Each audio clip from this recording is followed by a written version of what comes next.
Today we're getting under the hood with Katie Isaacs, a mother, daughter, sister, friend, women's advocate, and the Senior Director of Corporate and Foundation Relations for the JED Foundation. The JED Foundation protects the emotional health and prevents suicide for our nation's teens and young adults. Before joining JED in 2023, Katie was a managing partner at an Omnicom health and wellness agency, where she oversaw the account management team, ensuring the success of client relationships and the growth and culture of the organization. During her 20-year career in healthcare marketing, Katie has worked alongside organizations such as Merck, Pfizer, Novartis, and Genentech, and in a wide range of therapeutic areas such as mental health, opioid dependency, and women's health. Welcome, Katie. Thank you, Elizabeth. It's so good to be here. And some of those organizations I worked with you as well, which makes it super special that we're here today talking. It does. I'm so excited to have you here today, Katie. And thrilled because it's season 4 is Women's March for Mental Wellness, and I love the work you're doing with the JED Foundation. Thank you. So if it's okay, let's get going. Let's do it. Katie, this question I say to everyone and I ask everyone, it's such a great question because everyone's journey is so unique. But what was that inflection point in your life that got you to recognize mental health and to be on a path supporting it? Yeah. Well, it's interesting because when you sent this question to me a week or two ago, I can't narrow it down to one inflection point because my journey was long and there was many inflection points. And I would say that the first would be when I discovered that I had something going on that didn't feel quite right, which was, I remember it so vividly. I was 16 years old, sitting at the dining room table, studying, and I couldn't comprehend what I was reading. And no matter how many times I tried to take a deep breath, I almost felt like I couldn't read. And so that started spiraling into just this sense that something was deeply wrong. And I know that a lot of times with anxiety, you're releasing stress hormones. And so that does make your cognition a little bit off. So I knew that I was having some sort of emotional reaction. But at that time, people didn't talk about mental illness the way they do now. I really didn't know what was happening to me, but once I started to calm down, I knew that it was something that would pass. And so that was my first, what I know now is to be a panic attack. Fast forward, lived with anxiety, but fast forward into my 20s when I started having what they call these deep personalization episodes where you're kind of outside your own body. And I remember having one in a movie theater lobby. We were getting food or whatever, and I felt like I was standing right under the ceiling watching myself. I wasn't part of my own body. And so again, I started having that shallow breathing, feeling very sweaty, feeling like I was going to pass out, and knowing kind of like what happened to me when I was 16 years old. So I was living in New York, didn't have a huge support system, but I went to Barnes and Noble and I got a book about anxiety. I sat in the bookstore and I started reading and I was like, oh shit, yeah, this is what I have. And so I bought the book, and it was kind of like a anxiety for dummies type books, like just broke it down into very simplistic terms. And so I got the book and I read it and I realized, okay, this is what I have. And I just basically self-diagnosed and followed the advice in the book on how to get out of it. And it worked. I did try to see therapists, but being in New York alone, trying to find a therapist is like a needle in a haystack. I met with some people that just didn't really feel like people I felt safe with sharing my story, just kind of, and this tells you how long ago it was. I found these people in the yellow pages. So this was like, there's probably people on this call that are like what the hell are the yellow pages? But right, that's where we would find phone numbers. And so they had this huge section about like, if you have anxiety, call me, like almost like car salesman type things. So the ones that I called, I just was like, ooh, I don't really feel right doing this. I met with a couple, didn't really like it, kind of fixed it myself. And then the last big inflection point was when I actually knew you, Elizabeth, and we were working together at this time. As you know, I had three kids under 3 years old. My twins were probably one. Josh was probably three. My husband was living in San Francisco. He was freelancing out there after he left the agency he was at. So he was out there. I'm living in the middle of New York City, working in the middle of New York City, three little kids, and a pretty stressful job. I started having very intense anxiety episodes, which I didn't recognize as anxiety at that point, but I started having these episodes where I was convinced that I was going to die. I didn't know how or why, but I knew I was going to die. I called one of my best friends, Grace, and I just said, I know you have anxiety too. This is what I'm experiencing. I think I'm going to die. I don't know if it's anxiety. I don't know exactly what's happening. And she said, it sounds like anxiety. And so that conversation didn't really help. So I said to my husband, who was in New York at the time, I said, you need to take me to the emergency room. And he took me to the emergency room. They checked me out. Everything was fine. They said, we think you have anxiety. But I left the emergency room 100% not satisfied with that answer. I was convinced it was something bigger. So I then went to my mother-in-law, took me to see two doctors. And then she finally said, I think you should see a psychiatrist. And I said, okay, I would have tried anything. And at that point, I wasn't eating and I wasn't sleeping and trying to take care of these babies. Went to see the psychiatrist and it was really late. He saw me at like 8 o'clock at night and it was an hour and a half session. She came with me and he said, I think you have anxiety. You're having a panic attack. So he said, I'm going to prescribe you antidepressants, Xanax. He said, I think he had a sample of the Xanax. He gave me something right away. I took that pill and it was like miracle. Everything went away. My mother-in-law and I, we went, got a slice of pizza. I was so happy. I was eating and I was like, oh my God. I just felt like it was like the miracle pill. So I started taking the Xanax and we had a plan. I was taking it 3 times a day with the intent that I would taper off of it as soon as I started to kind of get my bearings. And that's exactly what I did. So I was taking it and it was working, but it also does give you some side effects. Like, once it starts to wear off, you get really kind of tired and out of it. I didn't want to be on it more than I had to. I just worked with the psychiatrist closely and we got me to a much better, stable place where I was just able to move on and live my life with all of these stressors going on. So those were like the three inflection points that brought me to really understand that I have anxiety and I've generalized anxiety disorder and I know how to control it. And I know how to control it with medication. I'm on an antidepressant, as many people are. I know how to control it with breathing, and I know how to control it with exercising and all of the things that you're supposed to be doing to keep healthy emotionally. So those were the 3 points. Thank you so much for opening up and for sharing. And I think, it's really incredible to hear that, Katie. 16 and 20s, those are such tender ages.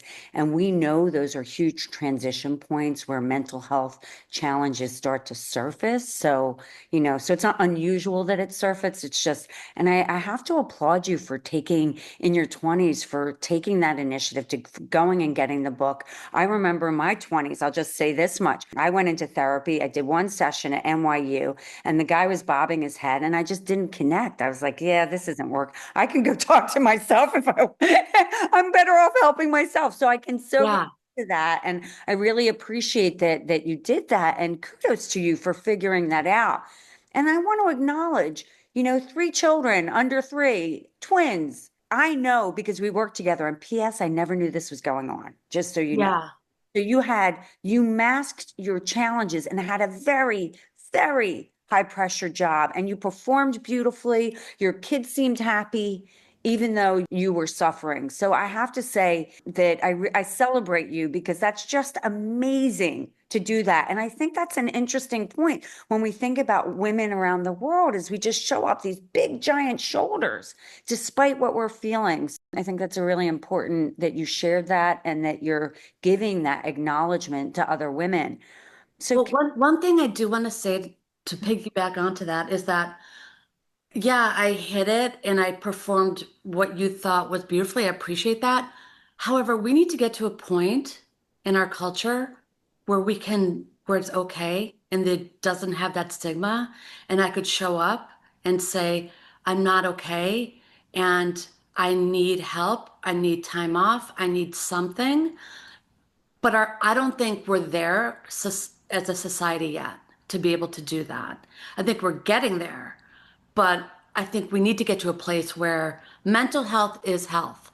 And if you can take a week off because you have the flu, you broke your arm, you should be able to do the same when you're struggling with, emotionally. I think that's a great point. We worked together 15, 17 years ago. Think about it, Katie. You're absolutely right. Had you come to Yeah. us, we would have given you the space for sure. That I can tell you. But you're right. And 17 years later, it's getting better because mental health there's an open conversation about it now. There has been a lot of shedding of light around mental health and the need. And we're fortunate. We have all these celebrities, these athletes who stand up, Yeah. say, sorry, I can't show up. And so that it's so bizarre that would be what gives us permission, but it seems to. I'm curious because I want to build on that. Here we are today in 2025, and you made a comment, society doesn't really, are you feeling, I mean, you're part of an amazing organization, to speak about this openly. I presume that the organization's very supportive as well of everybody. Oh, yeah. Absolutely. Very supportive. However, the work that we do and seeing, just we're a national organization, so we don't really do much outside the US, but there still is that stigma. And there's some parts of our country, they don't call it mental health. They call it brain health. There's some parts of the country, the idea is to, kind of step up and get yourself together. You're fine. Talking about your mental health is not something that some people feel comfortable doing because of the way they grew up. It's considered maybe weakness. One of our goals as an organization still is to break the stigma. And I think you look at some areas like New York City where it's maybe more socially acceptable, but there's other parts of the country where people don't talk about it as openly.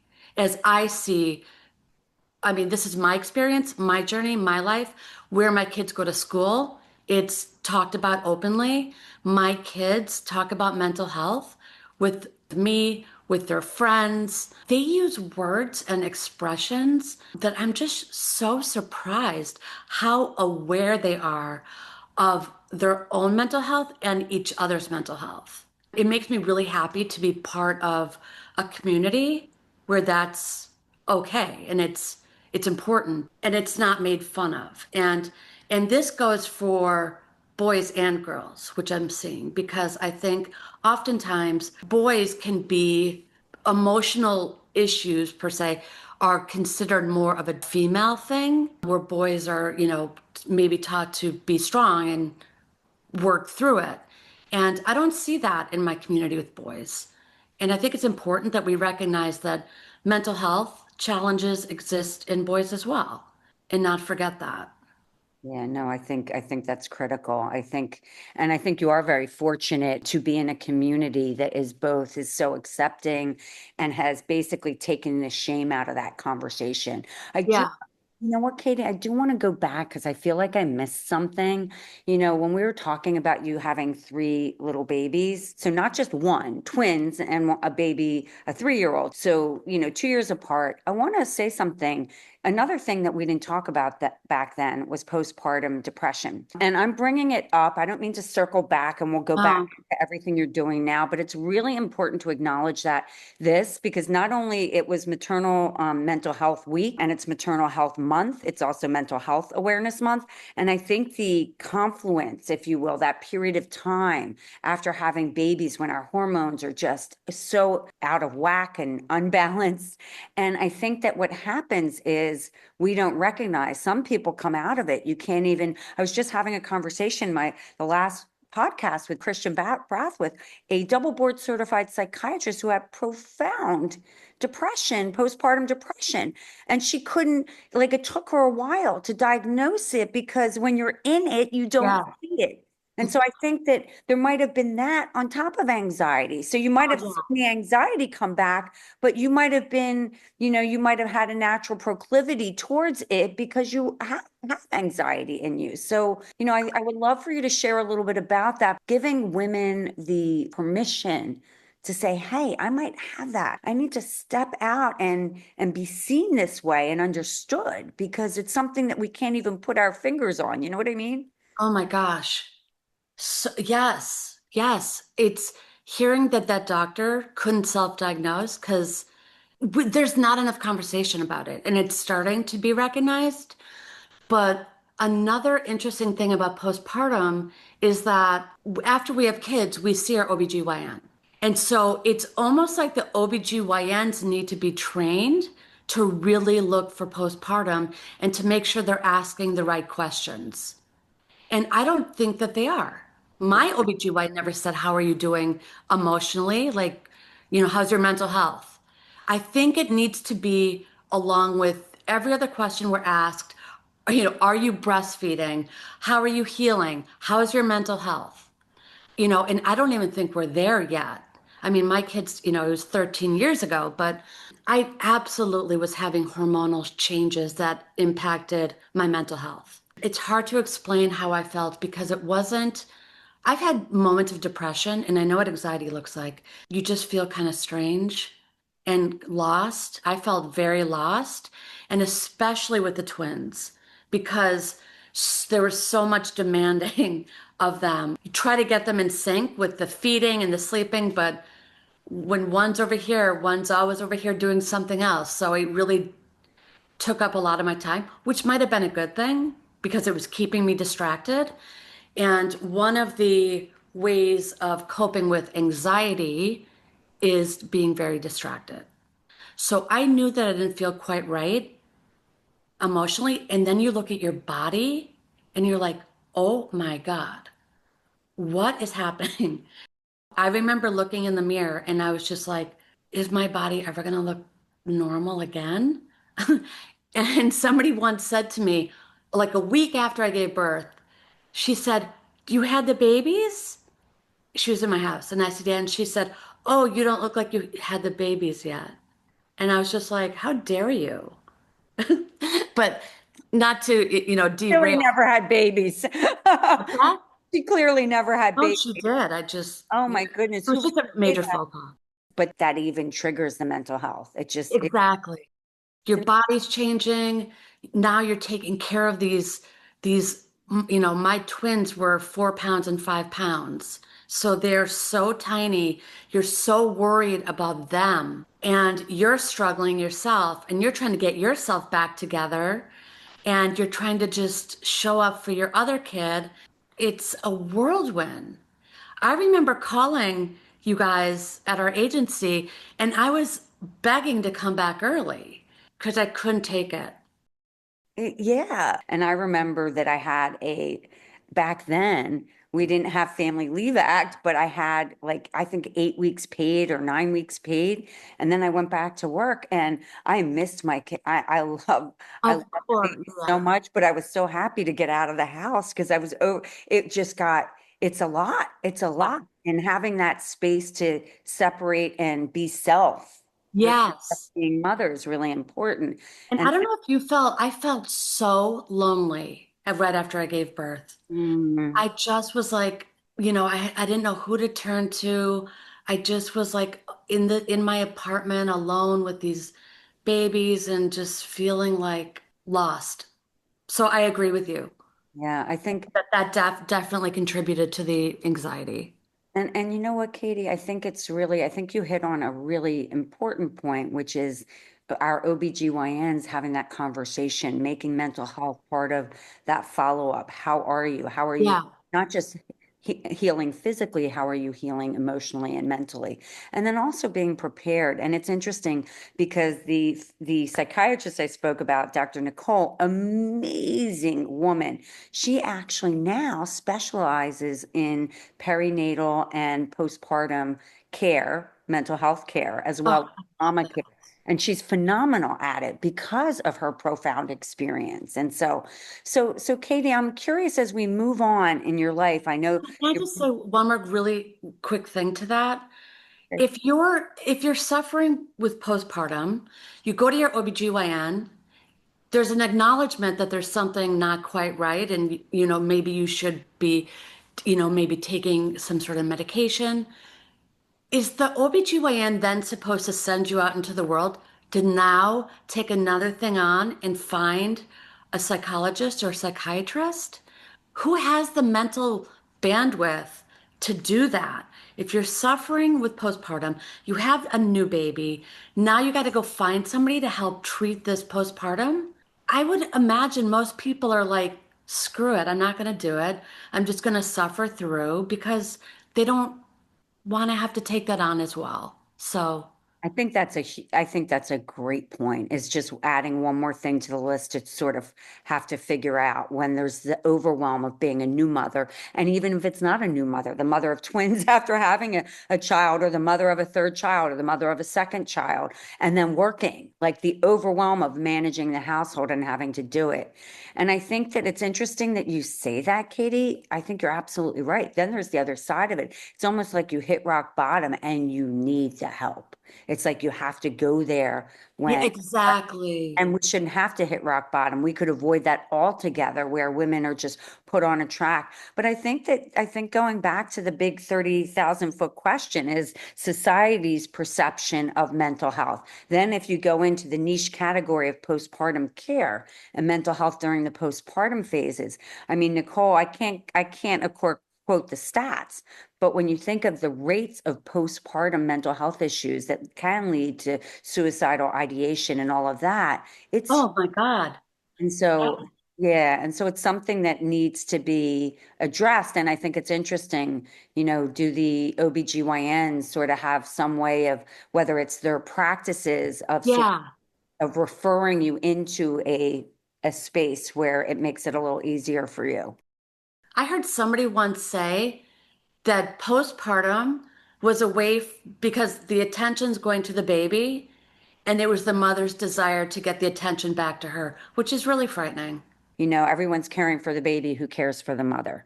And I Yeah. think the point is it's very important. If the mother's cup is not filled, if the mother's heart is not filled, she will not be able to show up and do what the babies need. So I'm curious, like, because this is such an intimate conversation about your experience. I know you spent years in advertising, and that's a very anxiety-inducing business. I know I was in it. You talk a little bit about that, and then what motivated you to move on and out into nonprofits supporting mental health?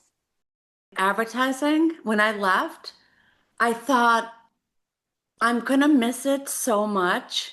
And I don't know how I'm gonna survive not being in advertising. And I got out of it and I was just like, oh my gosh, this is what a normal work-life balance looks like. You actually have time to think about yourself. And I remember in advertising, running to the gym if I was so lucky to be able to go and changing into my workout clothes in the taxi because I was so busy that I didn't even have time to change once I got to the studio. It was like everything was rushing from one thing to the other all the time. It was so draining. I loved it. because everything was just high energy. But now that I'm in a nonprofit, doing something heart forward, and I think that's where everything starts, is I would wake up some days working in advertising and I would say, what are you doing with your life? I was a candy striper when I was 13. I've always volunteered.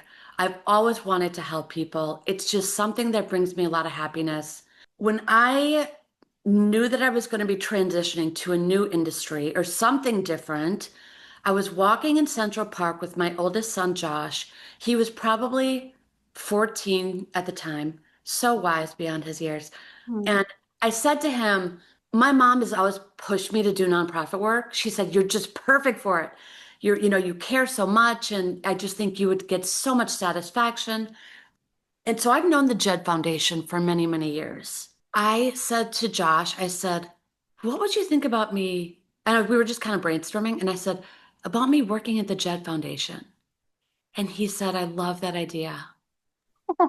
And so I was just like, yeah, I knew I was going to be making a lot less money. I knew it was going to be very different. And I was helping run a decent sized agency. And I knew that I was going to be, I don't want to say taking a step back, but I wasn't going to have that, a lot of direct reports and feeling important because I'm whatever in this position. And he was just like, Mom, do it. And so I was like, I'm going to do it. And so I went in, I met with the CEO, John McPhee, and he came from the pharma world. And me being in health and wellness and pharma advertising, we could talk the talk about pharmaceutical advertising and marketing. So we had that in common. And so he was on the client side, so he knew what I did on the agency side. So he basically was like, I really like your background. I think there could be some interesting opportunities here at the Jet Foundation for you. Cut to me getting a position that really uses my skills in advertising in a way that helps support and grow the Jet Foundation. So basically, what I do is I work with corporations and foundations to ask for them and get them to support the Jet Foundation. So what we do is the JED Foundations really is a system change organization. So we don't work with individuals. We work at a systems level. So within schools and universities and community-based organizations, and we'll go in and let's say we go into a university, we will do an assessment and see where they are in supporting their students. So let's say we go in, we do an assessment, we do surveys, and we find out that they're good in some areas and they need to work in other areas. So we have basically 7 domains of a comprehensive approach to mental health. And we see within each of these domains, where are they? So it's practical things like if we go into a university, do their dorm rooms have breakaway clothing rods so a kid couldn't hang themselves from a clothing rod? What sort of support do they have in the health center? Do they have a suicide hotline listed on their website? We do a full analysis and then we work with them for 4 years to improve. And we have outcomes data that shows that our programs, we have statistically significant improvements in suicide attempts, reduced anxiety of students, reduced depression. Students have a higher rate of graduation and staying in school because we know that being mentally and emotionally healthy helps impact your life and your future and how you do in school and how you do beyond school. So, like you said when we started, these are the pivotal ages where kids start to exhibit signs of depression or anxiety. And this is where we really need to intervene and help people understand what's going on and help them get help when they need help. Well, Katie, you know what's really interesting about this? And so, first of all, I just applaud you. I think it's great that you made the transition to doing really meaningful work. Actually, this week I've spoken with a number of psychiatrists who focus on children, and they talk a lot about the pivotal time, but they talk about it where I'm working with the individual. I want to work and think about the collective, the community.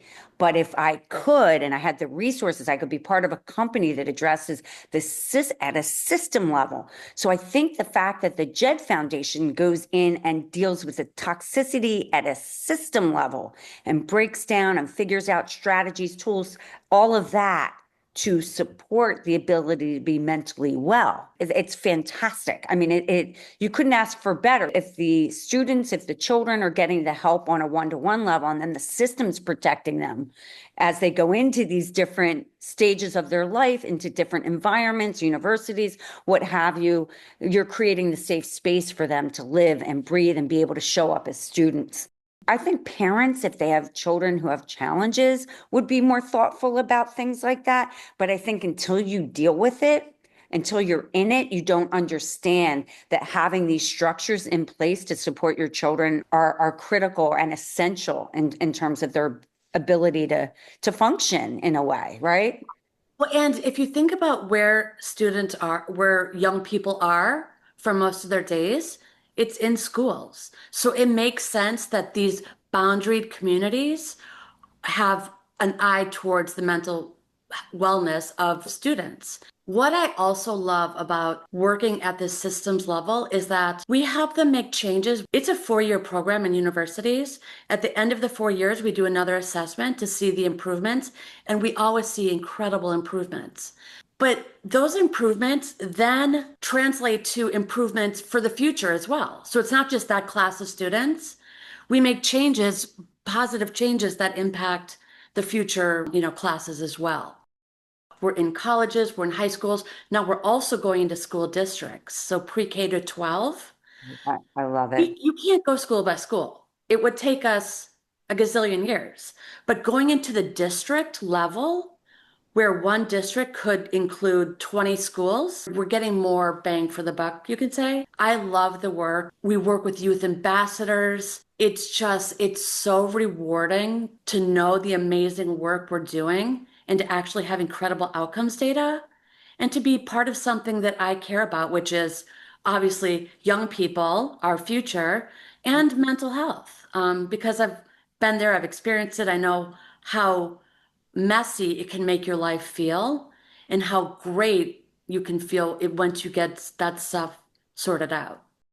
I love that. And I think, you know, as I'm listening to you, Katie, I'm imagining the fact that your children are that age, just knowing that you're doing this good work, even if it's, I don't know if it's outwardly or inwardly, the feeling as a mother that you could just feel so like I am making a difference. And I know my kids are going to be and future gen, my grandchildren will be one day. So it's just incredible. I have a question for you. How are you marching for mental wellness? I would say, I mean, you just kind of hit it on the head in terms of my kids. Very aware of where they are emotionally. And I think that's the most important thing that we can do is pay attention. It's something that I've learned acutely working with Jed, which is it's not just help seeking that's important, but it's also help giving. And it doesn't mean having an answer for someone, but it means paying attention, noticing when somebody seems a little bit off or different, more quiet, more reserved, finding ways to say, "Are you okay?" I think is so important. And I feel comfortable doing it because I'm kind of an emotional person, but also making sure that my kids know to look within their friends and explain it to them. Like I hear my daughter on the phone, like she was talking about maybe a friend is saying, oh, she was being so rude today. I always ask her to take a step back and do you think she's, is everything okay with her? Is she okay at home? Getting Zoe to think in ways that the behavior she's witnessing might be something deeper that this 13-year-old is going through. 13, ooh, that's a tough age. I think it's, first of all, I just commend you. I applaud you for the sensitivity, the care, and the compassion, extending that and getting your children to notice that in other kids, because that like level of emotional intelligence and Oh, support. And I don't want to say like emotional intelligence is a wonderful thing. I feel it's more like a wonderful thing. I think when you say it, it feels like you're so labeling it. But I think these kids, the more aware and sensitive they can be to each other, the more supportive children on the other side can feel, the more, that feeling that you're not alone in it. And you commented about that feeling of loneliness. Because I think at age 13, when you're oh. going through all these different changes in your body, and then you have the social things, and then you have everything that's going on online with social media and everything, it's so confusing and so much to absorb. So I really commend you for that. And I think what our kids are up against right now with not just with social media, but with AI, how is that impacting our kids? There's so much more to life is very complicated and kids are worried about climate change. I mean, there's something called climate depression that's real. I've had my kids say to me, I am worried about the climate. It's a sincere concern. The kids are worried about, like you said, social media, climate, wars across the world. It's a lot to be a kid this day and age, much more than I felt growing up. Yeah, they're absorbing so much. I mean, I can't even imagine getting in their heads in a way, because we see it the way we see it, but we're not, 9, 10, 13, 16, where like they are growing up in it. It's like we've experienced everything else and now we're seeing this. Yeah, and they see so much, and I maybe don't limit like the TikTok use as much as I should, or other forms of social media. I'm doing the best I can. Some parents have a strict no policy on it. I'm not like that. My kids live in New York City. They see a lot of stuff. I try to encourage them to do other things, and they're not on social media a lot, but everything in the news is on social media and often skewed in a way that's incorrect. They're getting information that's not even correct. So yeah, so that's how I march for mental health is really making sure that I am raising kids that are going to be as mentally well off as possible. We all do the best we can and just supportive of the people around them and in their community too. And obviously what I'm doing for JED is beyond meaningful. Yeah, That's that's how I do it. Well, I think you're doing it. Of course you're doing it. And I just appreciate it. So like so nice to see you so many years later doing this work. It's interesting over time you'll find that having the space to see things differently as well, you kind of stop missing that chaos, you know? I So think that's what it is. I think our old work was just, I think it was like an adrenaline. I just got a bit addicted to that adrenaline of it all. I think And you're I right. thought the more quietness of a nonprofit or not such a busy environment would make me feel sad and depressed. But it's actually allowed me to explore other things in my world, beyond work. I used to think it was really cool. You know how it'd be like moms kind of brag, oh, I'm just so busy. I have so much going on. And that's kind of a badge of honor. I used to wear that badge of honor, like, oh, yeah, 70 hours a week, 3 kids. And now I don't do that. There's nothing to brag about there.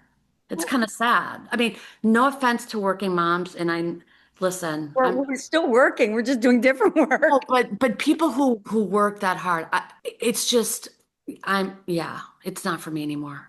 Well, it's so interesting, Katie, to that point, and then I want to ask you the last question. But to that point, what I have found now for me personally as well is that I have more time and space to be really creative, think really clearly. I meditate, I get out into nature, I do things that protect my mental health, Yes, show up and do the work I love to do to affect change. yes, So I think that's the thing. It's like, you're right. We wore it as a badge of honor. And I think part of it is when you're in that stage of life and you're supporting your family, you're raising your family, you're supporting them financially, you're contributing to the household. There's all these pressures. So we just do it. Sometimes sometimes are so busy doing it. It's not so much a badge of honor. It's just that we get caught up in that autopilot loop of Yeah, what it's supposed to look like. And exactly. and, Yeah. and isn't until we make this transition, either, there's a great book, The Second Mountain. I share this a lot, where something happens, you arrive at the top of the mountain, and it's this external journey of all these validations and accomplishments along the journey, and then something happens. And then when that something happens, you have that light bulb moment, like, yeah, no, I'm going to do something different. I'm curious because I could talk to you forever about this, but this is your platform today, Katie, to give a message to women of all ages, of all backgrounds, of all cultures. What would you like to leave them with? I think this is really an obvious one. And I mean, you said it, like you and I have gone through some pretty intense personal things that maybe catapulted us to these new places in our lives. And, obviously I had that I had my cancer journey, having stage 3 colon cancer and getting through that. And I didn't want to make this about that. That definitely helped me wake up and really see what was important and what I needed to do with my life. I would hope that it wouldn't take something that dramatic for other people to maybe recognize, hey, I want to be doing my life differently. And it's a really brave thing to do, to say something needs to change and I need to change it. And it's so easy to just go with the comfort and the familiarity of what you've been doing your whole life, which I probably would have done. But because I got cancer, I was like, oh shit. When you're looking at your mortality, it's like my life is life can be taken away quickly. I was just like, I'm gonna be brave. I'm gonna make some big changes in my life, which I'm doing. I've never felt happier. And now it's so important to just take care of yourself and be brave in terms of making choices and decisions and changes. If you're on autopilot, to use your words, that's not living. So I hope more women know that they're strong enough and they can do it and go out and just do it. And even if you fail and start over and try again, I've seen my mom do it. My mom is the most resilient woman. She has started over a lot in her life and just comes back stronger every single time and take care of others. I can't say that enough too. We have to look out for those things that don't seem right. Make that one phone call to your friend. I haven't heard from you in 2 weeks. Just a text. If you don't like talking on the phone, which I don't, I'll send a text and say, just thinking about you. You don't need to text me back. Just telling you I love you. That's it. And they get that text and it's like, oh my God, thank you. Mm. You don't know if you're going to make somebody's day. People want to know that you care about them. Suicide is an impulsive decision in most cases. And if they had that 2 seconds of reading a text, that could change somebody's life. So reach out, be there for other people, I think is just really, really important. Do one small thing a day for somebody else, and we can make the world a better place. I love do differently. It's okay, do differently and try. And I love do something for others. Thank you so much for getting under the hood with me. Thank you so much for letting me tell my story, and you're amazing. And I am so glad to be sitting here talking to you.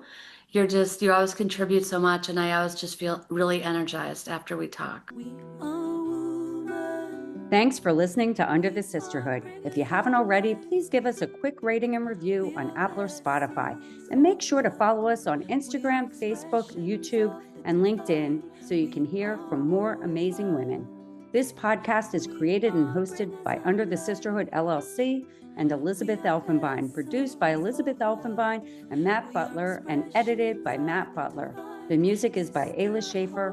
Her song, Rose.